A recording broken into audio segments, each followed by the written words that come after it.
Donc au quotidien, comment ça se passe dans votre relation avec Insight? Comment vous collaborez de telle manière à être justement dans cette logique qui est de régulièrement être au courant de ce qui se passe, de ce qui se fait, d'être toujours alerté sur les nouveautés mais également les nouveaux risques? Comment au quotidien vous arrivez à manager tout ça et puis dans votre relation également avec Insight? Nous, d'une manière générale, on est assez structuré à ce niveau-là. Au niveau de la direction, nous on a la chance que la direction a pris en compte vraiment ce sujet. Donc moi j'anime 2 comités cyber par an au niveau de ma direction, c'est-à-dire que je rends compte sur le travail qu'on fait.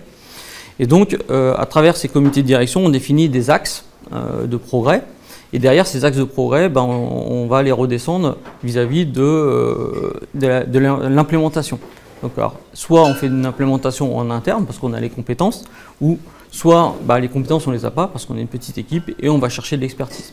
Donc pour aller chercher cette expertise, on a ce partenariat et donc nous on fait des workshops avec Aurélien. Donc on s'appelle à peu près à minima 1 ou 2 fois par an pour faire le point. À mon avis c'est plus. À mon avis c'est un petit peu plus.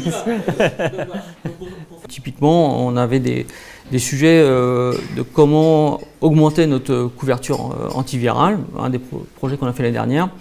Donc on a fait un benchmark avec l'équipe d'Aurélien sur quel était le meilleur antivirus sur iOS. On a sélectionné Lookout et on a implémenté derrière Lookout. Donc, ça fait une petite année qu'on exploite maintenant. Donc voilà, donc c'est au quotidien. Enfin, on s'appelle au quotidien. On définit une roadmap, une stratégie et on l'implémente.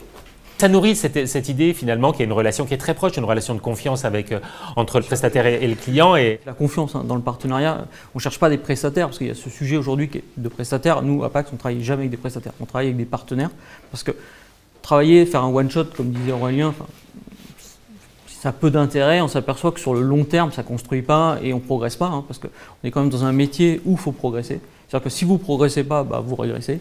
Typiquement. Donc nous on est plutôt dans cette vision de bienveillance, de partenariat.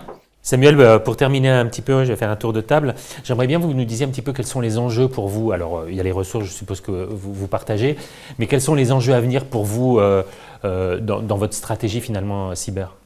Alors nous les enjeux, ça reste toujours les mêmes. C'est donc continuer à travailler sur, on va dire, les 3 piliers. Donc le pilier technique avec nos partenaires, le pilier de la gouvernance aussi, toujours important, et puis le pilier de la sensibilisation de nos utilisateurs. C'est-à-dire que le maillon faible, c'est l'utilisateur, et donc continuer à travailler, à l'éduquer et à le sensibiliser. Alors aujourd'hui, on est dans un forum un petit peu plus technique, donc nous on a avec Aurélien, pour être un peu plus concret, identifié plusieurs sujets à travailler sur l'année prochaine. Donc pour nous, c'est sécuriser toujours plus l'infrastructure. Donc on va travailler sur la partie PKI, voir comment on peut aussi redonder la partie PKI. Alors nous on est on-prem, voir comment on peut aller sur le cloud avec de la redondance tout en gardant à l'esprit la partie sécurité. C'est-à-dire confier sa PKI dans le cloud, c'est un vrai sujet. C'est quand même un peu les clés de la maison.